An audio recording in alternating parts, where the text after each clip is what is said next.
How's it going, gangsters? It's your boy Threesis, back at it again with another video. And today I thought we would take a look at some of the confirmed things Mike Wang has said for 2K23 and kind of formulate an opinion on whether I think the game is going to be an L or a W. And I'm just going to post some of the improvements that he said are going to be in the game or changes that are going to be in the game. So I thought it would be interesting to look at and put them all in one video. The video in the background is me and my boy Sigs playing against Iggymo. We played against him the other day, and I just thought it would be cool to include a long gameplay in the video to keep you guys entertained. Anyways, without further ado, let's get into it. So the first thing I want to talk about here is these new adrenaline boosts. Basically, Mike Wang decided, because some random guy tweeted at him saying to do it, that, you know, they should have speed boosts, like limited speed boosts. So you can only speed boost a certain amount of times, which is kind of ridiculous if you ask me.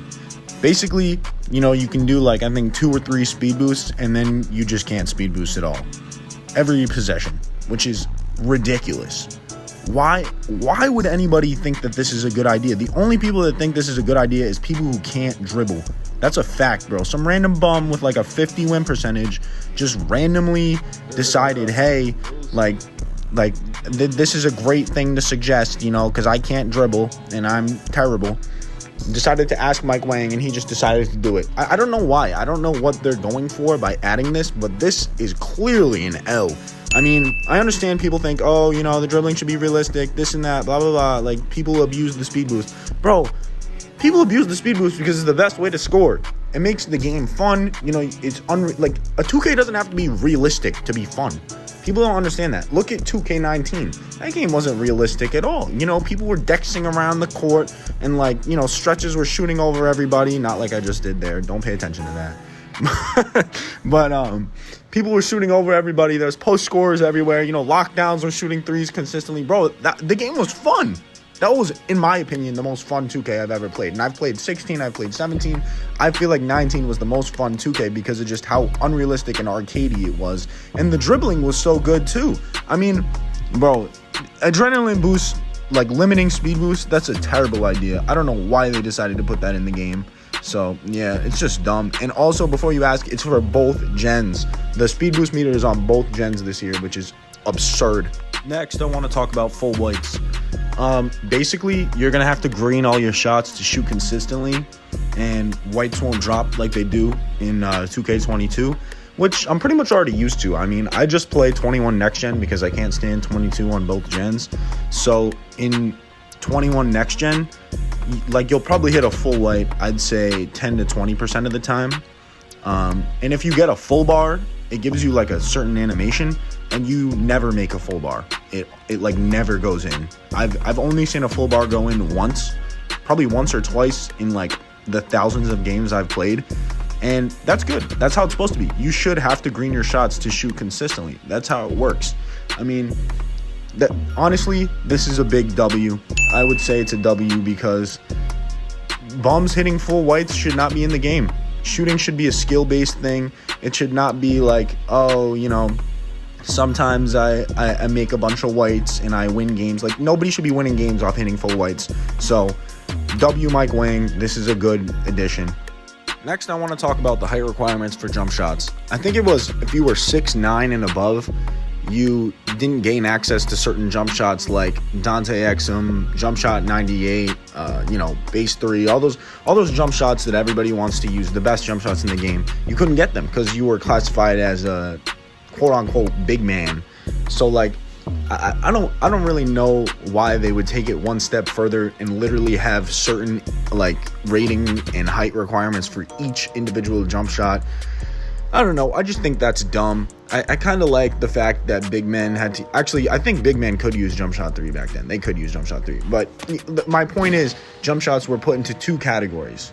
The jump shots for people who were 6'8" and under, and the jump shots for people who were 6'9" and above. And if you were 6'8" and under, you could use all those jump shots that big men could use. But if you were 6'9" and above, you couldn't use all the jump shots for the smaller guys. And I like that. I think that, you know, if you give someone who has a low 3-point rating a good jump shot, they might be able to green like way more. And that's I mean, honestly, I do like having builds that have a low 3-point rating, being able to shoot. I mean, I feel like that adds more, like, you know, options to the game, and it kind of keeps it less, like, one-dimensional. But, you know, honestly, I would rather have that 2 jump shot category system as opposed to literally all these ratings. So, honestly, I would say this is kind of an N, but in the long run, it's probably going to be an L. So, next, let's talk about bullet passer being gone. I don't really know how to feel about this. I feel like it's kind of good because there's so many useless badges that nobody needs. Like, for example, the Ice in the Veins badge. Who's going to use that badge in the park? I mean, even in rec, who's going to use that badge? I mean, all you need is a good free throw rating to hit free throws. Why would you need a badge to boost that? And plus, you need a high free throw rating to even get the badge in the first place. So it feels just kind of like a waste of badge points. I don't know. I kind of liked how in 2K19 there was only 40 badges and everything else was kind of based on your ratings. So, you know, honestly, this is a W. I feel like they need to do this with more badges, and it would make the game a little bit more fun, honestly, because then you wouldn't have to waste your badge points, or there wouldn't be anything to waste your badge points on. Next, let's look at how team takeover works in 23. Basically, you kind of have to, everyone has to fill up their portion of the team takeover bar to get team takeover. Honestly, I could care less. This is definitely an N, because who the hell uses team takeover in park anyways? Everybody just gets their own takeover because it's easier to get. And, you know, by the time you get team takeover, the score is literally like, you know, you have 18 points or something like that. It's just so dumb. Like nobody uses team takeover unless it's like rec or something like that. So this could definitely be seen as a W for the rec guys, but for the park players, I don't really care. It's an N for us. Now we're going to talk about the new core badge system. And bear with me here, because this kind of requires a little bit of explanation. Basically, depending on what your ability is, like your main ability, like say you're a really good shooter, you're going to have core badge shooting slots, like shooting badge slots. And you do a certain amount of whatever that challenge is. So if it's finishing, you say you might need to get a ton of dunks. Or if it's shooting, you need to hit a ton of threes. Basically, once you complete that challenge, you can slot a badge into your core badge slot, and it doesn't count towards any of your badge points, which is a huge W because you don't have to waste your badge points. You can use those badge points on something else you care about more. So this is definitely a W because, you know, you can just do more stuff on your player, and whatever, you know, you're good at. I think this is definitely going to add a ton of balance to the game, and it tells me, like, it kind of gives me a little bit of like a foresight that the game is going to be a bit more balanced. You know, you're going to have certain things that you are good at as a player. I don't think that there's going to be like all this meta stuff where there's like 3 builds that are good, which is kind of good news to me, and I kind of like that. I think that there's going to be a bit more build diversity, and there's going to be a lot more different kinds of builds that you'll see in the park, which is what I've been asking for a very long time. I mean, one of the reasons I really liked the dual archetype system is because of how balanced it made the game. And if this game is balanced, I still don't know. You know, that's definitely not a guarantee that the game is going to be balanced. You know, for all we know, it could just be play shots running around with big men the whole time. But I definitely think that if the game was balanced, it would make the game way more better. So, way better. I don't know why I said more better. I'm kind of stupid. Bruh. Next, we got real player percentage being taken out for online games. Wow. Okay, this is actually a really good thing. I mean, honestly, I haven't really experienced anyone who does this in 21 Next Gen because that's all I've played for the past 2 years. But I know that it's a huge problem in 22. I know that it's a huge problem in 21 current gen. And dude, oh my god, man, like, why do people do this? Why do people use real player? Like, how is that fun?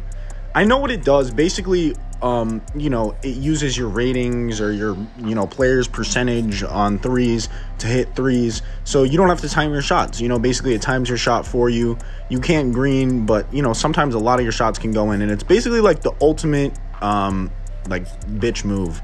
It's basically like saying, oh, I can't shoot, so I'm just going to let the game shoot for me. I mean, why would you do that? Thank you so much, Mike Wang, for taking this out. This is such a W for Mike Wang. Good on you for listening to the community and actually realizing what the problems are. So I respect him for that. This is a very good addition. Next, post players having to do double throws. I'm not too sure what a double throw is, but Mike Wang kind of explains it, so I'll pull up the tweet one more time. Mike Wang says, for dribble moves, you quickly flick right stick, let it go back to the center, and quickly flick again.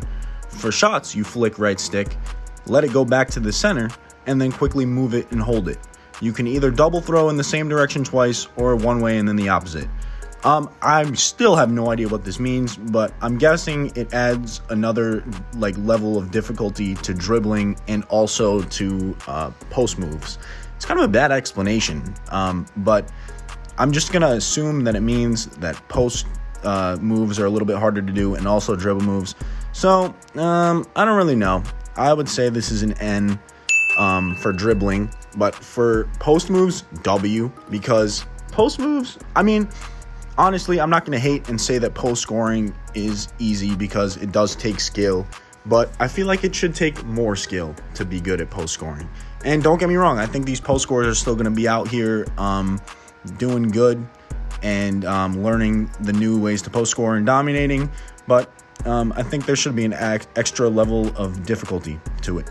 So that's really it for all the tweets that Mike Wang put out. I will say that there won't be a pie chart system anymore. Both gens have the numbers build creator, which is definitely a W, but I couldn't find a tweet for that.